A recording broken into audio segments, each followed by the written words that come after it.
Well, first, we're going to kick things off with the Zach Lavine news, man. According to The Athletic, Zach Lavine open to a trade from the Chicago Bulls. So I wanted to bring on my guy. Nobody better to talk to about this situation than the host and CEO of Chicago Bulls Central. You could also catch him on Chicago Bears Central for you football fans. My guy Hayes is in the building. Hayes, how you feeling, bro? I'm good, man. I'm good. Honestly, I'm not as surprised by a lot of Bulls fans by this trade stuff. So yeah. Let's talk about it, man. You got the Bulls right now sitting at 4-7. Season off to a rocky start. There was rumors of players only meeting just after the first game, right? Unheard of.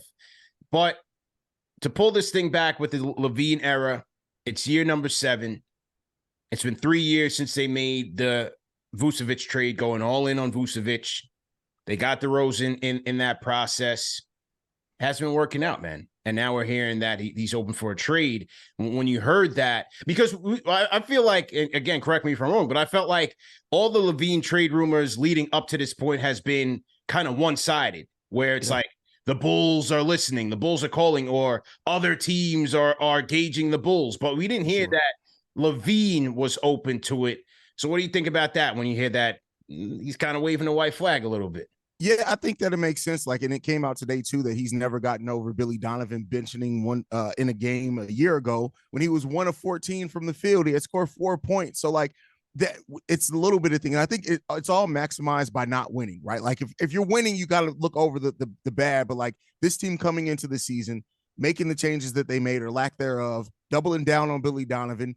And something that a lot of people haven't reported on, talked on, Michael Reinsdorf, who's basically running the day-to-day operations for the Chicago Bulls, has always been reportedly not the biggest fan of Zach Lavine. So it kind of, when you bring all that together, it all makes sense. Now you're also hearing that some of the players as well are kind of over Zach Lavine and feels like he doesn't really hold himself accountable. And it kind of makes sense. Like, I feel like every player, every team, every coach, it runs its course eventually, right? If you're lucky, you're able to keep a player for the majority of their career. It's all sunshine and rainbows. And eventually you have to come to a situation and realize it's just not working out. And that's kind of naturally where this has progressed to. It went from listening to deals to turning those deals down to like, okay, well, do you got a little bit more to offer us? No, okay, we don't want it. So now it's the point where with the losing that we've done, for the large part, we had a 35-game stretch when Lonzo Ball was there where it looked like things were going to turn around. But for the most part, out of the 7 years Zach Lavine's been here, has been a lot of losing. So it makes sense. Definitely has been a lot of losing. I think to your point, without Lonzo Ball, Hayes, like that's where it really went south, because the beginning of that season when you got Lonzo, you talk about Caruso and everybody else with DeRozan, like that team was on fire. But not having a guy who's a connector could keep everybody kind of intact offensively has really hurt the Bulls. But you mentioned Zach Lavine's done a lot of losing over there as well. Like part of it's been him, part of it's been the team. Like who would you actually place it more on? Because I feel like it's just been a revolving door since Lavine has been in Chicago. I mean, I put it mainly on both front offices. He's seen 2 front offices and 3 head coaches in his time here. And I think when you look at the front office that Garpax, before they left, they put Jim Boylan in place, and he just was a terrible head coach. He killed the momentum. He killed the development. He killed the confidence of a lot of players there. And we had the situation where Lavine publicly in a game told him F him, like everybody saw it. And so then you bring in, you fire him, you bring in a new front office, you bring in Billy Donovan. He has some issues with Billy Donovan here just over the last year or so. But then at the same time, it's just you haven't been able to really have a solid team around it. Like when we were drafting Wendell and Laurie and Kobe and all these players, like they were just drafting, hoping something would stick. It really wasn't a plan in place or a thought process between how the players were going to fit together. So that led to what it led to. And then you have this brief glimpse, and then the front office now that we have has admittedly rebounded terribly since Lonzo Ball went down. It's like they saw that was the version of the team that they envisioned. It worked to a degree. Lonzo went down, and now they've been trying to get back to that point. And you look at Lavine and I try to look at everything from both sides, right? And then when you look at it from Lavine's standpoint too, he's about to be 30. He's approaching 30, and he hasn't done much winning in his career. He hasn't been on the best team. Some of it's his fault. Some of it's the team that was constructed, but he probably just wants to win now. Do you think he's more of a 1 or 2 type player, or even a third type option on a team? I think Zach Lavine could be a really good too. Ideally, if you can make Zach Lavine your third best option, then your team is on point. But I think ideally Zach could be a really, really good too, especially if you bring him with a strong-minded head coach and a strong culture already. I think he'd be solid. I'm with you, Hayes. I think it just comes a time where it's just time. Yeah. Right? Like, we as Knicks fans, we saw that during the Carmelo era. Raptors fans saw that with DeMar DeRozan. That's why Ujiri went out and upgraded and got Kawhi Leonard and walked into a championship.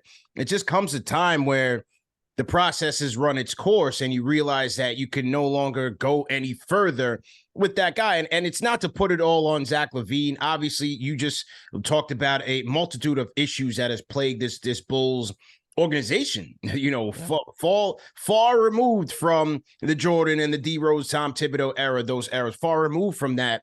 But it just seems like as we watch this guy over the career, a walking bucket, no question about it. Just dropped a 50-piece this year, but it just doesn't seem like he can consistently make winning plays for his team, be that guy that, it's hard to be that guy. There's only but so many guys that you can really build a team around in the NBA. And I feel like Zach Lavine, he's going to fall into that group of players where he's got to now go somewhere where he's either the secondary or the tertiary option, where he can just focus on what he does best, which is score.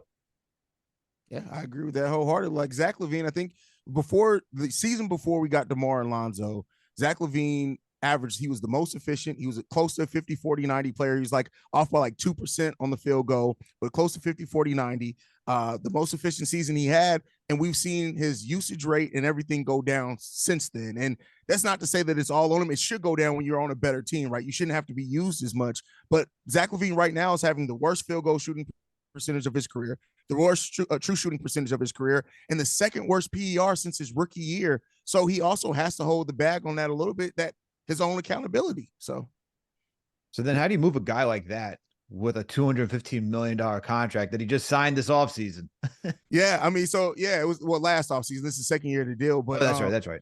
I think that, people, if somebody wants to bring in Zach Lavine, it's because they understand what he does well. I think now there's no more, it's the potential's done, right? I don't think anybody's going to sell themselves on the potential of Lavine. But if you're a team like the Lakers who just, the Lakers always want somebody, right? If you're a team like Miami that's looking for somebody to pair with Jimmy, if you're a team that kind of, and I think the Heat culture specifically, like they could get really frustrated at Zach, especially lack of defense. But if you have that culture already built in and you know what you're getting in Zach, I think you want him because of the things he does well, and you think you can maximize on that. I don't think you're looking at Lavine to necessarily save your franchise. You're looking at him to add kind of a sprinkle on top of what you've already been cooking. Al, who's your landing spots for Lavine, man? Who do you like? What teams do you like? I think it should be Philly, man. I think Philly with Maxey and Embiid being that off-ball scorer that you need outside of just having Maxey. Just you allow Maxey to still be that creator. Lavine has shown that he can play off-ball efficiently. I think that's the team. If you want to talk about Philly going to another level, like they're playing really well right now. If you want to give Boston, even Milwaukee, a run for their money, I think Lavine, because over there, he could be that third option, right? Max has already solidified himself as that number 2 guy. Embiid, obviously MVP caliber player. He's number 1. Lavine on that team, you make his life 10 times easier, man. Who do you feel, though? I like Philly, especially at the pace that Nick Nurse is playing in. I think that's a pace that a guy like a Lavine could excel in. I do worry about a backcourt defense with both he and Maxey, but I do like Philly. Again, slotting him in there as that tertiary option, can play off ball, off of Maxey, off of Embiid. Again, no pressure. Take the pressure off of him.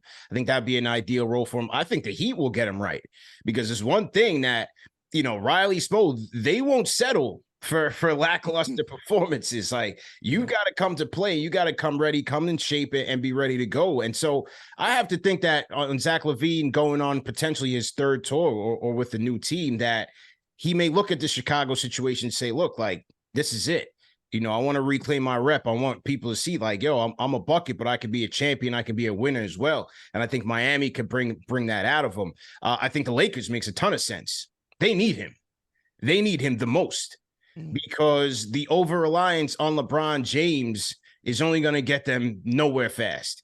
Be right, like you're going through an 82 game schedule with relying on LeBron James and Anthony Davis to stay healthy and stay effective.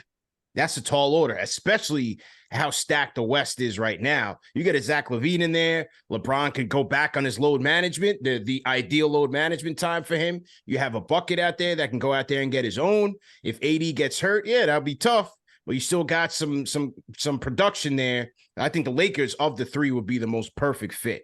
I think it'd be the most. Plus, it's a clutch warehouse, right? Yeah. This is. Hold on 1 second. Hold on 1 second. Sports, that's it. Is Reeves going in this deal? Because does he have the poison pill in his contract since he signed an extension? Well, I would ask Hayes, what do you think Chicago want? Would they take Reeves and his contract back on, or are they looking at, not trying to commit to salary and really trying to tear this thing down completely? From what we've heard, and we haven't heard any changes, is that they do want a young, promising player. They want either a really high-level young player, or they want 2 first-round picks and then salary cap filler. I think Reeves could fit in what they want, right? And keep in mind too, Zach Lavine has a 15% trade kicker in his contract as well. So even if it does end up turning into a poison pill deal, they may have to include some other things, but I wouldn't knock Reeves coming in. I don't know if it's not perfect, right? You're not saying, hey, we got Reeves, we're good. I think also you look at the Lakers pick, if I'm not mistaken, they have a 2028 and 2030 first round pick they can offer. And the reason why that may work for the Bulls is that both those picks come after Lavine's contract is off the books. So you may be hoping and playing the factor of, okay, that team could be completely done by that point, and then we could reap the benefits of having lottery picks from a team that just got done going on their run, and now we get to reap the rewards of that.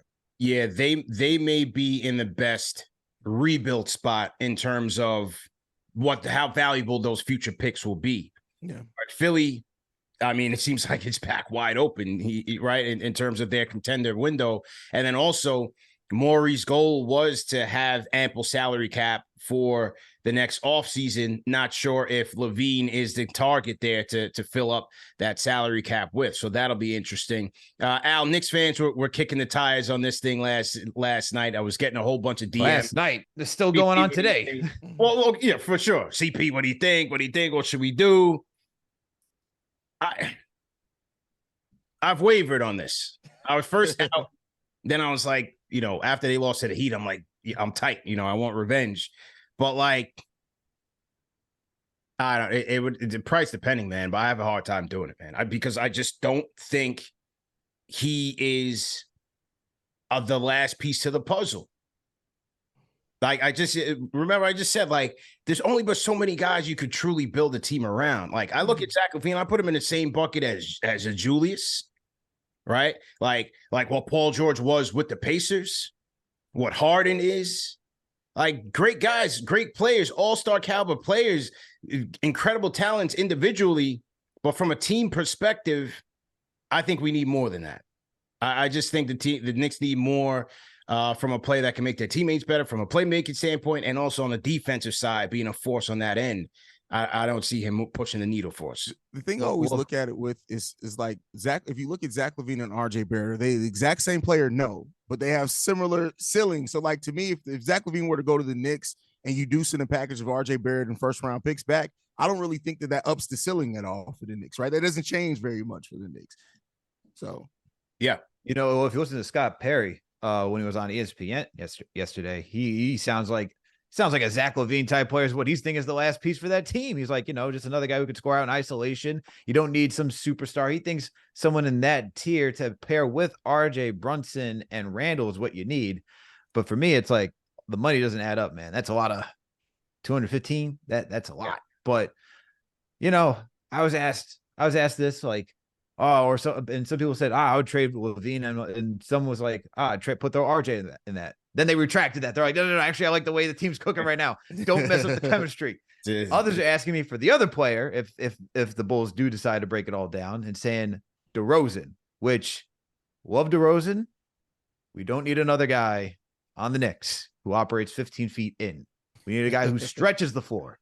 We don't need to watch. We're going to be watching like old school basketball. Everyone's like just taking mid-range jumpers or trying to get to the rack. Yeah. Like DeRozan, though. I mean, Hayes, I got to think, obviously, if with the Lavine stuff coming out, it seems like it's everybody's on deck here between obviously DeRozan being an expiring contract, Vucevic, Lavine. Seems like this could be a complete fire sale here. Yeah, so I'm hearing conflicting things. So we initially heard that, right? And that would make sense. You trade Lavine, that's probably what you're getting the most back for. You see what you get, and then you go out and try to supplement whatever you get from Zach with going ahead and moving DeMar and seeing if you get another young piece or whatever back. But then it came out today that like the Bulls are interested in holding on to DeMar if they do trade Lavine, but DeMar wants to see the direction of the team. And to me, that makes no sense. And that's what's so frustrating about the Bulls front office right now. They can't pick a direction and stick to it. You can't move Lavine and then say you want to re-sign 34-year-old DeMar DeRozan for what? That's the thing that I worry about is going to be the downfall of this front office, is that they are terrified of just being bad for 3 years, right? I don't know. I would hope that they go ahead and move DeMar. And then at that point, Alex Caruso too. I love Caruso, but you want to get the most assets back, do the OKC method as they call it. But it really seems like this front office just is having a bad time committing to just being bad for 3 to 5 years. So, and that's the direction you want this team to go, just be bad for 3 to 5 years? Like go through the draft? Ideally, no. I would have rather this team actually made a move this offseason, whether it been DeMar, whether it been Vooch, before it seemed like we have to make a move and try to bring in talent to at least maybe float around the play-in and get some assets back, and then you can see develop your young pieces, things like that. But where we are right now, I just don't know if I realistically see with what offers are out there for a deal to be good enough for the Bulls to try to up their ceiling at all. So the best way to do that is to be bad for a few years. And I just have to ask, what was the move that you wanted to see this offseason to help the Bulls take that next step forward? To me, I would have explored what DeMar DeRozan was worth. I think at that point in time, DeMar DeRozan's value this offseason was way higher than what it is now. He's also shooting some of the worst splits of his career. And I think you had some opportunities with signing trades of some other things with what we had in disabled player exception for Zoe. We still just have sitting there we haven't used. So it's not that I had necessarily targets in mind. I think like a Trey Jones, things like that would have helped the Bulls a little bit more with what this core was, but they really just kicked the can down the road. They brought in Javon Carter, Torrey Craig, 2 really good role players, but you try to sell that on now we feel like we can be a playoff team when you haven't done much. And that was my overall problem with this team. As for assets, it feels like you guys are okay. Like you got this year's draft. You don't have one for next year, but after that, you got your first rounder for the next couple of years. You guys seem fine. We have all the first one. And technically our pick next year is top 10 protected. So if the Bulls were to go just be really bad, there's a chance we get to keep that as well. So once again, we are talking to my guy Hayes from the Chicago Bulls Central podcast. Salute to everybody in the chat. Once again, hit the like button, hit the share button, and subscribe to the channel. Let's shout out some people in the chat, man. I want to shout out my guy, My 2 Cents. We got JJ in here, John Talento, TM, Demario Montague. What's good? Jaron Ellenthal, salute. He said they should rebuild. Shout out to my guy, Jay Boogie, Al. $20 super chat from the General. Jay Boogie says Sixers make moves before the Knicks. It'll be a major blow, but I'm down here in the A tailgate tour here to DC, then Charlotte. All right, so Jay Boogie's going on a road trip with the rest of the KFTV World Warriors. He said the Hudson restaurant right next to Phillips Arena down there in Atlanta says they're asking, where's my brother? I said he's live right now in the NBA report. So salute to everybody watching at Hudson restaurant. Salute to our Knicks fans down there in the A, getting it popping. Knicks and Hawks getting back into action tonight at 7:30. Final one for you, Hayes. Patrick Williams situation. Oof. Looking for a new deal. He wants the bag. What have you thought about it? By the way, seems like a very nice guy. Got to meet him at Summer League. Seems like a very down-to-earth guy. Yeah. I need to hear it. What have you seen from him this year, and what do you think about the prospects of an extension? He's going to get an extension. I don't think this front office is going to let him go without, getting something done. And I think he's going to have to realize that big money deal, that bag, it ain't coming. You're going to have to deal with I don't know, a Ziploc bag, because you're not getting a money bag. That's not coming for you, brother. And I think ultimately Patrick Williams is a combination of failure of a coach, but also his own personal lack of aggression. Like, to me, the feeling that I get from Patrick Williams, and I hope at 22 years old, he still has time to grow out of it. But Patrick Williams doesn't come off to me as somebody who loves basketball. He comes off as somebody who's been good at basketball, so he's been able to do it. but I don't get the feeling that Patrick Williams loves basketball. And until that happens, I think we're always going to see this inconsistency from Patrick Williams. And that was your number 4 overall pick, man. Halliburton and Devin Vassell were right there. Right there. Seems like the same thing the Knicks are saying. Yeah, that's exactly right. That's exactly right, man. Man. Well, Hayes, great job. Good luck. We're going to continue to monitor the situation. And if anything goes down, we want you right back here in the NBA report, man. Definitely appreciate the time. Let the fans know where they can find you. Drop your social media handles and let them know where they can find you, bro. Absolutely. If you want to follow me personally, you can do so at CEO Hayes. If you want to follow my podcast, it's Bull Central Pod on every social media platform and Shy Bear Central on every social media platform. Same handles on YouTube as well if you guys want to check out the channels. Absolutely, man. My guy Hayes from Chicago Bull Central. Make sure you guys check him out. So to everybody in the chat, once again, hit that thumbs up button for you boys. Hit the like button, hit the share button, subscribe.